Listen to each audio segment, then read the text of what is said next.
इतिहास गवाह है कि हक कभी मिलता नहीं भीख या उपहार में। इतिहास गवाह है कि हक कभी मिलता नहीं भीख या उपहार में।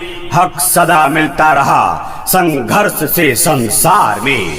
जिंदाबाद जिंदाबाद जाकिर भाई जिंदाबाद, जिंदाबाद जिंदाबाद विकास के बत्ता जिंदाबाद। हमारा वार्ड कैसा हो, जाकिर भाई कैसा हो, हमारा वार्ड कैसा हो, जाकिर भाई कैसा हो। क्यों पड़े हो चक्कर में, कोई नहीं है टक्कर में, क्यों पड़े हो चक्कर में, कोई नहीं है टक्कर में। जिंदाबाद जिंदाबाद जाकिर भाई जिंदाबाद, जीतेगा भाई जीतेगा, विकास के बत्ता जीतेगा, जीतेगा भाई जीतेगा। जाकिर भाई जीतेगा। जी हाँ मतदाता साथियों, पंचायत दोस्तिया वार्ड नंबर 6 से जाकिर हुसैन साहब की पत्नी मरियम खातून।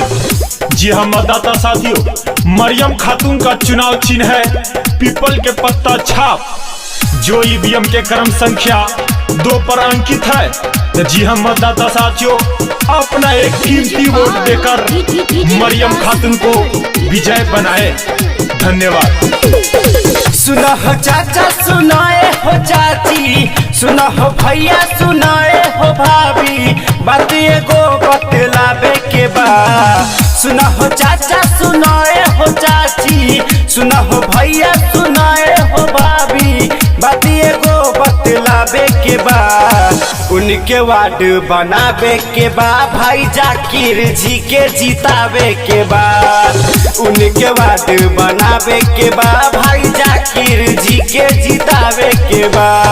सुनो हो चाचा सुनाए हो चाची, सुनो हो दादा सुनाए हो दादी, बात एगो बतलावे के बा।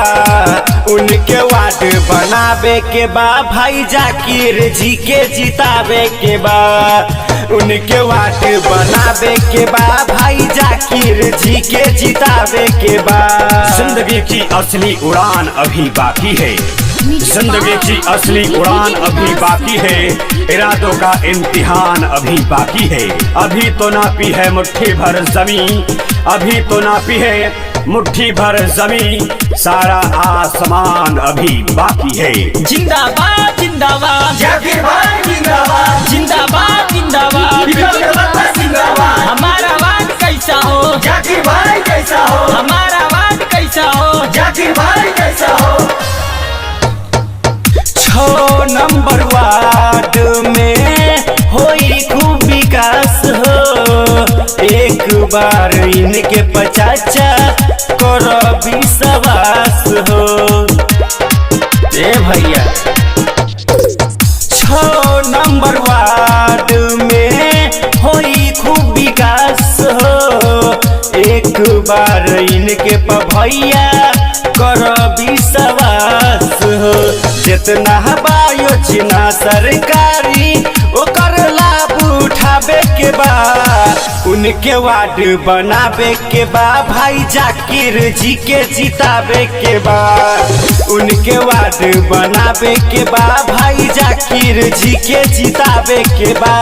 जिंदाबाद जिंदाबाद जाकिर भाई जिंदाबाद, जिंदाबाद जिंदाबाद विकास के बत्ता जिंदाबाद। हमारा वार्ड कैसा हो, जाकिर भाई कैसा हो, हमारा वार्ड कैसा हो, जाकिर भाई कैसा हो। जाती है जाना करता सबसे गुहार हो। जाती है बात जब जान कर करवट लेती है जनता, दो क्षेत्र की इतिहास बदल जाती है। ए भैया अफूजल जाना करता सबसे गुहार हो। बात माननु रे नजरिया भैया हमार हो। सच्चा अच्छा आइल बटाइम अब ही पहचाने के बा। उनके वार्ड बनावे के बा, भाई जाकिर जी के जितावे के बा। उनके वार्ड बनावे के बा, भाई जाकिर जी के जितावे के बा। हर तलवार वो धार बदल जाती है, हर तलवार वो धार बदल जाती है।